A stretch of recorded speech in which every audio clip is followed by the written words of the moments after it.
Hi, guys. Welcome to Healing Broken Trust. We're Brad and Morgan Robinson, Yes. and we are coming live today to talk to you about triggers and dealing with those triggers during the holidays. We know Christmas is coming here very quickly. We have, what, 10 days? How many days? 9 9 days. days. 9 days. And we know that it's going to be, it can be pretty hard on a lot of people. So, Brad, we wanted to talk about this thing that Brad kind of coined and kind of put together, and it's I don't know. called. Well, I didn't coin it. I heard it from a client, and I thought Oh, that's really cool. I like that, oh so it yeah. stuck with me. But I did not coin this. Oh, okay. Well, good to know. Yeah, but it's an interesting word, pre-assurance. Pre-assurance. What do you think about that, Brad? Tell Yeah. me about it. Pre-assurance is really important because it's offering reassurance before our partner gets triggered, and it's a proactive way to help them feel safe emotionally. Hmm. It's basically saying, "I see you. I'm here. You matter." So that's really important. And you can use that, any version of that, like, "I see you, I'm here, you matter," in words, our tone, our action, and then our level of affection. Hmm. But it has to be gentle affection because sometimes affection, obviously, is not always welcome. It's after trust gets broken, after our spouse has betrayed us or hurt us. So That's it's not right. always welcome. But if they are open to it, then we can offer a hug, we can hold their hand, we can sit near them without any sort of pressure. And that physical affection is saying, "I'm not going anywhere, I'm here." Hmm. So that physical presence, when it's welcomed, when it's safe, when it's like we both agree that it's something that's good for us, it's really a direct way to soothe somebody who's been traumatized. And it just helps them uh, feel better. Works really well in the early morning when we're tired because we tend to be more triggered in the morning, or when we're stressed, or in the evening. Yeah. So Yeah, that's it's just very a really good way to help somebody who's traumatized. it's very interesting. So pre-assurance, so reassuring before your partner is triggered. So Mm-hmm. that assumes that we've talked about those triggers. Yeah. So it's a good point. It's assuming, like, what it looks like, because some people get triggered and they get silent. Some people get triggered and they're more vocal. If a pursuer gets triggered, you're going to know about it. If somebody's more of a distancer, they might just pull away more. Mm, So you're not always aware of it. yeah, that's true. That makes sense. And so being aware of how your partner reacts when they're being triggered, having an idea of what those triggers might be, what that looks like for them will really help. And so having conversations around what triggers you or what triggers your partner, I think is really very helpful, which is something that we help people do is have those Yeah. conversations. Um, any thoughts on that, Brad? Yeah, I think it always goes better if you have. That's because that's part of what pre-assurance is. It's saying, "I'm here, I see you, you matter, not going anywhere." That helps if you can have like a conversation before Mm, events happen. yeah. Like, what is a plan? Some people are triggered and they're like, "Come close." Other people are triggered and they're like, "Stay away." Mm, Some people want both, just depending on the circumstances or the situation. So it's confusing to the person who's working to be a healer if the person who's been betrayed is confused on what they want, oh, yeah. because it may be situational. Hmm. And then sometimes in our negative cycle, we're like, "Read my mind. I want you to do it this way." Right. And then the person's like, "I had no idea that's what you wanted Yeah. because it was different last time and then the time before." And what is tricky about this is that for the average person who's betrayed, they love their spouse. That's why they're choosing to reconcile. But they're also now afraid of their spouse. Mm, So now in the same heart exists fear, but also love, and then confusion. So people are like, "I don't know what I need. I don't know what I want." And that's where it's helpful just to kind of be graceful on both sides. mm-hmm. If you're going to heal, you need the betrayer to be a healer, help rebuild, help be transparent, obviously be sorry, to acknowledge it, to help kind of be willing to do what they need to do to rebuild things. But um, but that fear can exist on both sides. And pre-assurance, the way we've talked about it so far, is like what somebody has done who's been unfaithful can do for the betrayed, but we can do it for each other as well. Mm, yeah. Because sometimes people who have had an affair have a lot of shame. They also can be uncertain if they can ever be forgiven. And sometimes they're a burnout pursuer, or maybe a burnout withdrawer even, but they're burnout in the relationship and they don't know if this is something that they want to continue. Hmm. So they're like, they can need reassurance. Yeah, that reassurance, Yeah, pre-assurance, right? yeah. Before, so trying to, so it's not reading the mind, of No, course, not at all. but it's talking about potential problems. If you're an athlete, you go through the athletic Mm-hmm. process, right? You're Mm-hmm. you're visualizing the game day, right? You're visualizing the shot you're going to make. Well, in this particular situation, it's very similar, right? You're thinking through, okay, when we go to your mom's house for Thanksgiving or for Christmas or for the New Year's, they're going to probably ask these questions, right? Well, how are we going to answer those questions? Or, so kind of thinking through the game day, right, in Mm-hmm. advance. What are we going to say? What are we going to do? What could it look like? And then sort of visualizing it in your mind so that it's less triggering. And when those triggers happen, you'll have kind of a plan in place Mm-hmm. and being able to just communicate with each other and say, when this happens, it often makes me feel this way. Or I could imagine if somebody were to ask me that question, I might feel, you know, a certain way. Mm-hmm. And here's what I really need from you. I need you to come by me and touch me on the shoulder, or I need you to step in and say, I think we need to leave, or whatever it is, to defend me, or Mm-hmm. maybe it's to give me space and let me go to the restroom or something, and not follow me and ask a million questions, whatever it might be. Having that conversation is going to be really, really important and very helpful. Mm-hmm. And then I think something, as you were speaking, something that popped in my head was the idea of patience, right? We need to be patient with ourselves through this process, and to allow for both, like you mentioned, the confusion and the love and the fears, recognizing each piece of those, that are there, and having patience with ourselves to allow those things to coexist so that we can work through them, right? To sit with them, to acknowledge them so that they can heal, so we can Mm-hmm. heal. And then again, also patience with our partner, right? Mm-hmm. Because they're going to make mistakes. They're going to make mistakes because we're human. And so having patience with the process can be very hard, especially when you're triggered and dealing with, the blowback of the Mm-hmm. trauma that is infidelity, right? So, Yeah. what are your thoughts on that, Yeah, no, I Matthew? think it makes sense. I think it makes sense.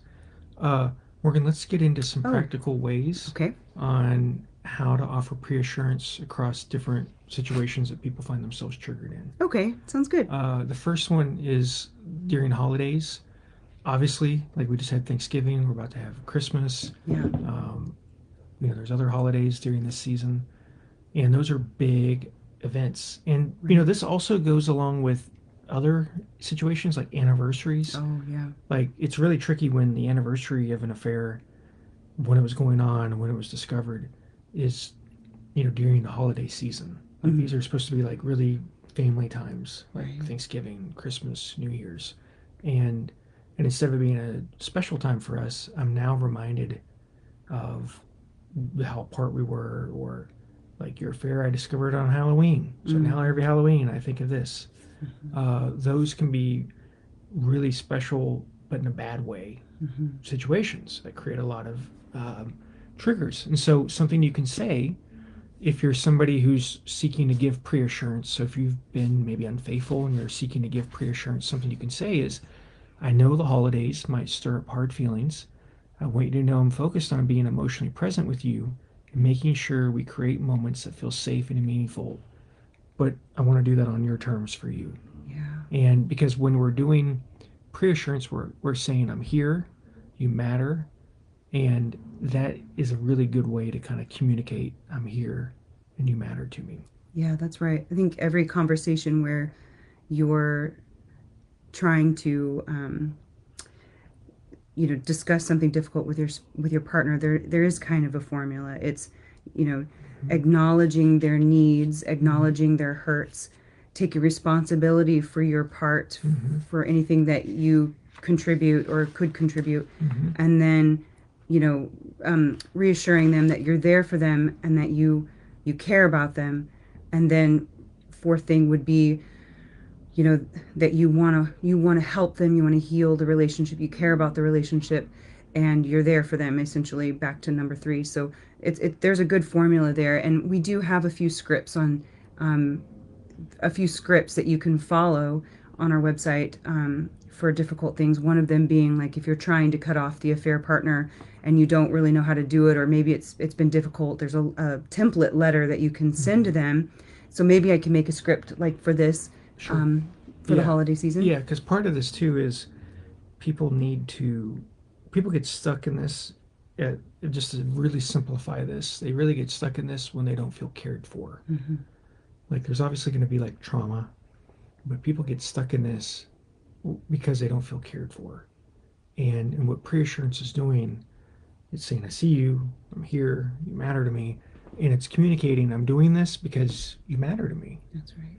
Um, And this so relationship yeah, matters. Yeah. yeah, like I care about you. And that's really what people need. Otherwise, if they don't feel like you're concerned about them after, if the average person who's been betrayed feels like, okay, you don't care about me after breaking my trust, they get stuck in that. Yeah. They really struggle to move forward. They really can't, heal beyond that.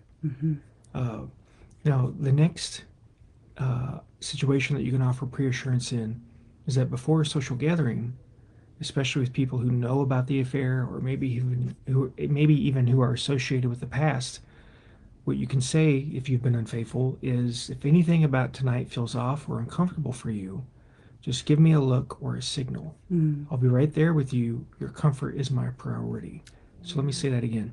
If anything about tonight feels off or uncomfortable for you, just give me a look or a signal. I'll be right there with you. Your comfort is my priority. Yeah, And that's what that important. does is it gives the betrayed partner control and protection in unpredictable settings where shame or exposure might spike, where it Mm. might be more uncomfortable because people know you got that family member who's ornery and just says crap. That, Oh, right. and so you gotta. Um, The difficult people in your lives. mhm, That's interesting too. I've been thinking about that a lot actually lately. Like, mhm, thank God for those difficult people, right? Thank the Lord for those difficult people because they help us grow and become better. But still, it can be so hard, especially when you're on edge already mhm, and already traumatized by these things. But again, it goes back to that patience, right? Just mhm. trying to be patient with ourselves and with people who just are clueless sometimes you know, Yeah, about what to say or not say. yeah, exactly. Don't have a filter. Do you want to talk about the next way to offer pre-assurance? The third way? Oh yeah. Okay, so thinking about before you go out, right? So there's these triggers. Okay, so let's say you're going out and you realize or you remember that you used to do X, Y, or Z when we would go out, right? So just going out in general can be a trigger. So maybe having a conversation where we say, well, okay, before I leave, maybe if you're going out by yourself, I just want you to know exactly where I'll be and who I'm with. And if you ever need to check in, I welcome it. Not because you should trust not because you should trust me yet, because that may not be there, but because I want to earn it. And so being just very transparent, being very, vocal about I'm safe, that I'm a safe person for you. I know that when I would go out before, there were things that I was doing that I shouldn't have been doing, but you know, I want you to know that I'm not doing that anymore, and I'm open. I'm an open book, and so that's important. Um, so it preempts the suspicion that could potentially pop up and calms that person who has their trust broken, right? So it offers transparency without being asked and normalizes trust building as a process. So processing, yeah, that's important. Make it a Yeah, process. Yeah. yeah, exactly. Mm-hmm. The fourth way that you can offer pre-assurance is before physical intimacy or even a romantic date. You can say a statement like this, because physical intimacy, romantic dates, they tend to trigger feelings of being unsafe or even used. Mm. Some people can use physical intimacy as a way to reconnect after trust has been broken. Other people, it's like, it's no, Don't touch it's, me. yeah, don't touch me, it's Yeah. not safe. It just depends. But there can be a feeling of being used. The other thing that can happen is, we had an active love life Mm. before the affair, during the affair, between us. when we did go on romantic dates, we did do all the right stuff. That is no longer reassuring to me. What normally should have been something a couple would do to have a good relationship or even to rebuild after trust is broken no longer does that for me. Mm. And instead, now it's more of a trigger because it reminds me of like, this wasn't enough to prevent your affair, Yeah. that kind of thing. So that's really important. So, what you can do, what you can offer, is you can say something like, I know being close like this can bring up mixed emotions. You never have to pretend with me. If anything starts to feel unsafe or confusing, just tell me and we can stop or shift in whatever way you need. Yeah. So let me say that again. I know being close like this can bring up mixed emotions. You never have to pretend with me. If anything starts to feel unsafe or confusing, just tell me and we can stop or shift in whatever way you need. When you say something like that, Morgan, is it respects emotional, physical safety of somebody, but you're also promoting openness and Mm. vulnerability and genuineness and authenticity Yeah. instead of like putting pressure on somebody who's been betrayed. Yeah. So it's like I break your trust, now I'm pressuring you to have sex with me or make love. Uh, that just creates more fear, Mm-hmm. which actually digs a hole deeper for us because you're feeling this pressure from me, and if you don't perform, then you have this fear you're going to lose me. Yeah. But Yeah. an open, loving statement like that can be reassuring or preassuring Mm. before helps people who've been betrayed feel like they can relax more. Yeah. That's so important. So, so important. So then there's a fifth one. You want to jump Mm-hmm. into that? Yeah, Oh, I can do it or you can do you it. go for it. So the fifth one would be before discussing the affair or even attending therapy, which a trigger could be reopening wounds, being, having the fear of talking about it or opening up those wounds, being vulnerable, right? Mm-hmm. So what you could say is, this is hard to talk about. It's hard to talk about. And I want you to know that I'm committed to hearing whatever you need to share, even if it hurts. I'll do my best to stay grounded and not get defensive because your feelings matter, right? So what it does is it signals readiness and accountability. It also reassures them that they won't be punished for their emotions, that you won't retaliate, that they're essentially a safe person and they're not, if you become vulnerable with them or you're opening, those wounds back up, that they're not gonna attack you for it. So I think that's really very helpful for pre-assuring, right? Yeah, It's exactly. pre-assuring. Yeah. Now, the sixth thing that you can offer preassurance with is with technology. Anytime like a phone is used or a computer is used, that kind of thing, you can offer preassurance. And so, obviously, social media, Mm-hmm. those are all like really big triggers. So, what you can do to offer preassurance if you've broken trust is I'm going to be on my phone for a bit, just so you know, it's for this reason and I can share what I'm doing if that helps you feel more at ease. Mm-hmm. So let me say that again. I'm going to be on my phone for a little bit, just so you know. It's for this reason. I can share what I'm doing if that helps you feel more at ease. And what that does is it turns a potential suspicious action into an opportunity to show transparency and it respects their trauma. Yeah. You're being mindful of the wound. Part of what hurts people who've been betrayed is like, golly, you never think about this. Mm. Like, you never think about me. You don't think about this. We only talk about it when I bring it up. So if you've broken trust, this is really useful, this framework that we're talking about, because the pattern is usually the person who broke trust only talks about it, only thinks about it when the injured partner or the betrayed partner brings it Mm. up. But if we can offer preassurance first, which means we're bringing it up when we're initiating the conversation, because we're saying to them, I see you, you matter to me, I'm here for you. When we do that, it really helps the betrayed feel secure. It helps them feel seen Yeah. and it helps them feel safe, that kind of thing. Because a lot of negative cycles happen because they don't feel seen. The betrayed don't feel seen, they don't feel safe. And so a lot of these negative cycles happen because of that. Yeah. They're just trying to like give me, I want your attention, Yeah. notice me, see me, Right. that kind of thing. Yeah, absolutely. And when you pre-assure, you're able to Yeah, give them that reassurance yeah, in advance. That's yeah. really great. So the seventh one would be before traveling or going on a trip alone. And what you could say in before you do that is you can say, I realize travel can be a trigger. It can be triggering for you. And so not knowing where I am, who I'm with, or any of the details, that can be so hard, right? I'll keep you updated regularly. And if anything feels off or concerning, I want you to tell me right away so I can address it. I will answer my phone, and that sort of thing. So, what it does is it replaces secrecy with structure and offers continual reassurance. One second, I have to sneeze. Okay, hold on. Never mind. Sorry, I've got a cold. Yeah, so that's really helpful. Yeah, Triggering for sure. All yeah, the traveling. Yeah. yeah. Yeah, oh yeah, definitely. Now the last arena or area of our lives that we can use pre-assurance in is right before, during a milestone moment.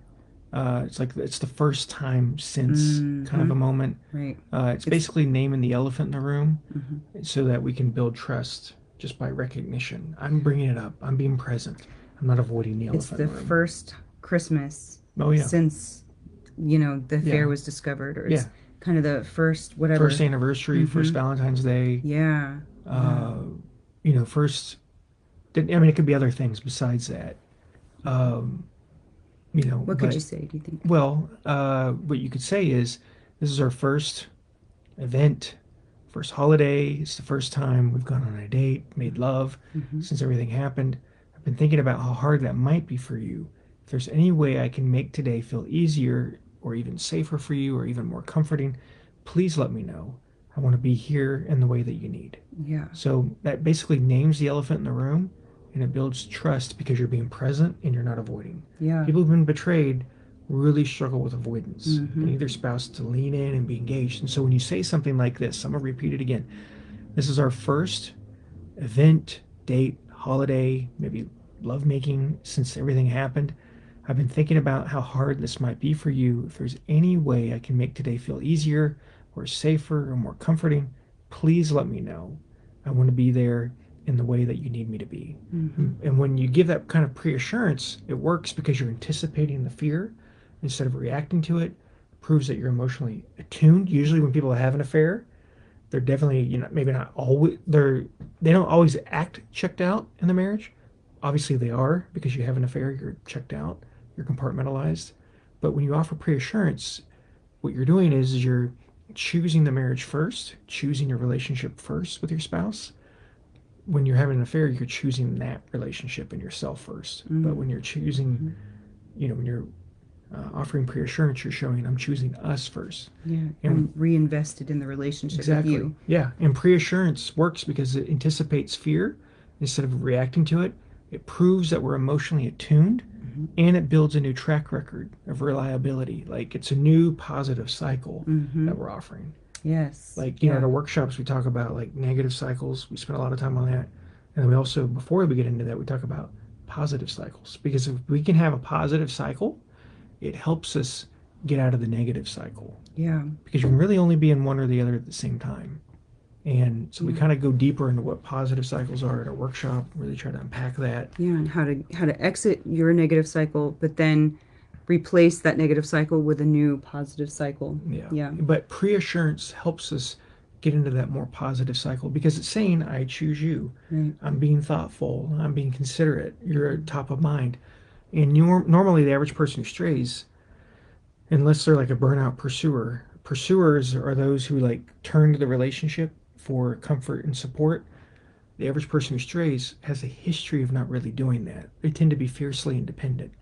So when we offer preassurance and we're showing that we're emotionally attuned, where I'm looking to you to comfort you, but also I'm looking to you for support. It's showing I'm different. I'm Mm-hmm. not the same person that was doing this. Yeah. I'm choosing you, which is really important for people who've been betrayed.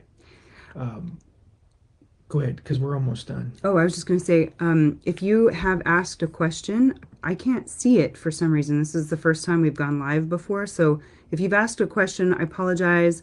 I can't see anything. See what happens when you click down there. Um, Down here. Yeah. Um, Worst case scenario is and I will answer your question as soon as I can. But honestly, I can't see anything. This is the first time. So I apologize if you've asked a question and I haven't answered it yet. I just can't see it. I might not be able to see it till we're all done. So I'll be sure to answer that. Can I just skip some, let me push some buttons here. Oh, sure. Oh, Ooh, no, no. that'll end the video. Sorry. Don't do that. I wouldn't do that either. Um, None of that, because that's all going to do the same thing, probably. yeah, Oh, wait, I have an idea. yeah. What about this? Oh, there goes some questions right there. Maybe. No questions. Okay. Wait, those are our questions. Okay, so, so let's see.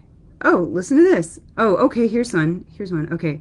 Um, so this person says, listen to your podcast about EMDR treatment. Sounds promising. Yeah, it's very helpful. If you get a chance to do it, I would jump at it. It'll be life changing. Whether EMDR. you're the betrayed or the unfaithful partner, it will help immensely. It Yeah. will help a lot. Yeah, and something I like to tell people because I feel like it's really helpful. And you know, Mm-hmm. tell me, fill in the blanks. Mm-hmm. But EMDR is just one type of trauma treatment, right? There's Oh lots of yeah, different yeah, types, definitely. and and Yeah, so sometimes people will use EMDR and it's great, and then they'll keep processing because it's like an onion and it opens up maybe a new trauma will pop up, and then maybe EMDR is not as effective, and they think, oh gosh, this isn't working. Well, maybe you just need a different type of trauma treatment, and that's okay. EMDR is very popular right now. yeah. It's I wouldn't necessarily say it's the best, mm, but it'll get the job done. It'll help you feel better if you've been betrayed, and it'll get the job done. So if that's all you've got available, great. yeah. Part of what we've done is like we have a workshop. We've turned it into like a more of a complete program where there's a workshop component to it. It's also an on-demand workshop that you can do virtually, uh, just like you log in and just go through everything on your own. Part of that to make it more complete and thorough is we have a trauma portion of it Hmm. where we have taken what's considered like the gold standard of trauma treatment and we teach you how to do it yourself if you want to do it on your own. Yeah. But so we've tried to make it more robust, our Yeah. workshop into a full program, Yeah. more And than just a weekend. Yeah. yeah, absolutely. And it's definitely robust. That trauma piece is so underrated. I don't think people really realize just how traumatizing this truly is, and how those triggers can really impact your healing. And just to know that yes, EMDR is really great, but there's several different methods. Yeah. Brad, how many methods do you? Oh, I don't know, 6, 7. He knows 6 or 7 different methods. Just I'm trained in myself. That he's trained in. Um, so being able to draw from those, I think is just so invaluable. Um, Instead of a lot of therapists, they get kind of happy with one particular method, and they don't really search for more. And but that's not Brad's case. Brad is constantly searching for more. There's something better, something bigger, something stronger, something better for you guys. And so I think that's really important to note. Um, but yeah, EMDR is really, really great. I've been through EMDR therapy. I've also been through thought field therapy, and I've been through what is it, brain spotting, and Mm-hmm. there's lots of different methods. Mm-hmm. But there's a lot more therapists who are EMDR trained. So Yeah. yeah, it's great. Yeah. Thank you guys. If there's Yeah, any other comments, we'll stay on for a couple minutes unless if there's another comment, we'll go. yeah, But thank you for joining us, and hope to see you guys at a workshop if you're able to make it, or a yeah, program. yeah. And there's a link I think that's pinned in the comment section for you to schedule a discovery call. It's free. You can talk with a member of our team to to get help for your relationship and for you individually. So thank you guys for sticking it out for this 30 minutes here, and we'll talk to you soon. Yeah. Thank you guys. Bye bye. Bye.